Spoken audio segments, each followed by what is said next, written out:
What if the reason your body isn't responding to fertility treatments the way you'd hoped has nothing to do with hormones and everything to do with whether your nervous system feels safe? That sounds like a bold statement, but when you look at what modern neuroscience is discovering about the nervous system, and then you look at what Chinese medicine has been saying for over 3,000 years, they are pointing to the exact same thing. Today, we're talking about polyvagal theory in traditional Chinese medicine and why I think it is one of the most important conversations we can have about fertility. If you're new here, my name is Michelle Oravitz, and I'm a fertility acupuncturist and TCM practitioner.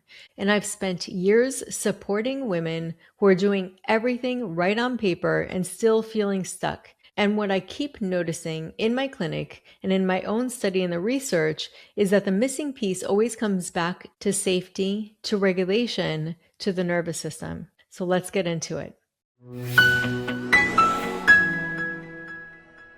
Polyvagal theory was developed by Dr. Stephen Porges, a neuroscientist who has spent decades studying the vagus nerve and how your nervous system responds to threat and safety. Here's the simplified version. Most of us grew up learning that the nervous system has two modes: fight or flight, which is the sympathetic system kicking in when there's danger, and rest and digest, which is your parasympathetic system bringing you back down. But Porges discovered something much more nuanced than that. He found that the vagus nerve, the longest nerve in your body, running from your brainstem all the way down through your heart, lungs, and digestive organs, actually has two distinct branches, and they do very different things. The older branch, what he calls the dorsal vagal, is the most primitive survival response. It's what causes you to shut down, freeze, dissociate, or go numb when a situation feels completely overwhelming. Think of an animal playing dead. That's dorsal vagal. The newer branch, the ventral vagal, is what governs social connection, safety, and regulation. When this branch is active, you feel calm but alert, present, connected, open, and then there is sympathetic activation. That familiar fight or flight response, heart racing, mind spinning, body braced for danger. Porges calls this the social engagement system. And what he discovered is that our nervous system is constantly scanning the environment, not consciously, but automatically, asking, am I safe? Can I connect? Do I need to protect myself? He calls this process neuroception. Your body's always listening, always evaluating, completely beneath your awareness. Now, why does this matter for fertility? Because reproduction is not a survival function. Your body will not prioritize creating new life when it believes it is under threat. Full stop. Here's where it gets really interesting. Chinese medicine does not have a word for the nervous system the way that Western medicine does. But when you look at the core principles of TCM, qi flow, stagnation, the organ systems, the heart-shen connection, you realize that this medicine has been mapping out the same terrain for thousands of years, just in a different language. Let's start with qi. Qi is life force vitality, the animating intelligence of the body.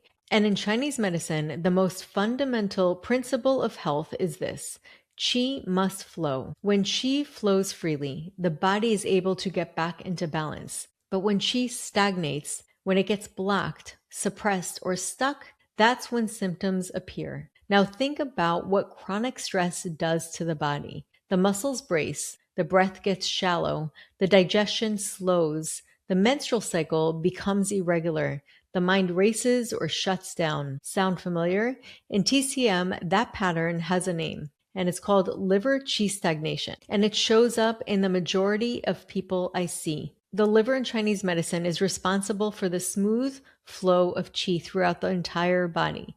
It governs emotional processing, especially frustration, anger, and unresolved stress.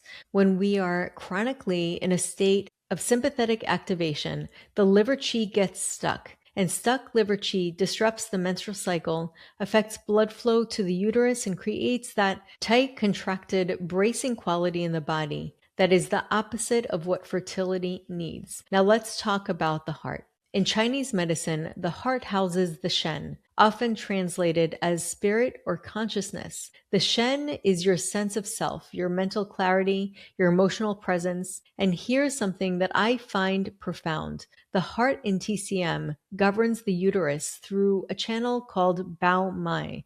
The heart and uterus are in direct communication. When the Shen is unsettled, when the heart is flooded with anxiety, grief, fear, or overwhelm, that disturbance travels down the Bao Mai and affects the uterine environment. And what does polyvagal theory tell us? That the vagus nerve connects the brainstem directly to the heart. That a regulated nervous system begins with a regulated heart. These two systems are describing the same thing. Let me map this out even more directly because I think that once you see it, you can't unsee it. Ventral vagal activation, that state of safety and social connection Porges describes, looks a lot like what Chinese medicine calls smooth qi flow. The body is open, the breath is full, the mind is clear. There's a quality of ease, of presence, of being able to receive. That is the state in which conception is most supported. That is the state where the uterine lining is well nourished, where hormones can communicate clearly, where the body feels safe enough to carry life.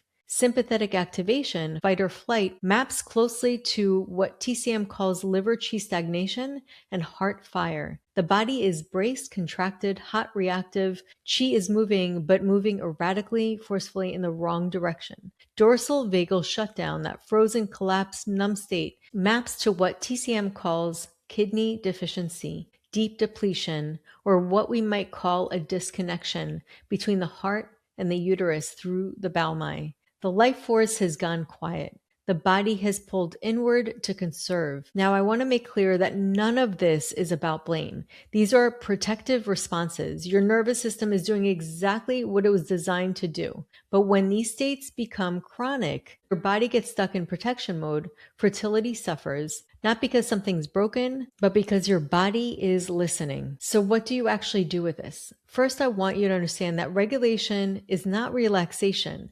This is a really important distinction. Polyvagal informed approaches are not about taking a bath or telling yourself to calm down. And Chinese medicine is not about passive rest either. Both of these systems understand that true regulation is an active process. It happens in the body, through the body. In Chinese medicine, we use acupuncture to directly influence the nervous system, stimulating specific points that activate the vagus nerve, calm the Shen, and move stuck qi. The research on acupuncture in the autonomic nervous system is genuinely compelling at this point.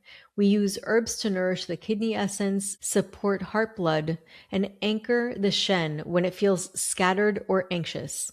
We use breath work because the breath is one of the most direct access points we have to the vagus nerve. A slow, extended exhale activates the ventral vagal pathway. In TCM, conscious breathing has been used for centuries to regulate qi and calm the heart. We use movement, gentle rhythmic movement, because the vagus nerve responds to rhythm, to co-regulation, to the feeling of the body moving through space safely. And perhaps most importantly, we work on the story that the nervous system is carrying, because neuroception is not just about responding to what's happening now. It's filtering the present through every past experience, every message absorbed about your body being broken or behind or not enough. Changing that takes time, but it's absolutely possible. Here's the thread that ties all of this together. Your heart is the center. In modern science, it's the primary organ of vagal communication. In Chinese medicine,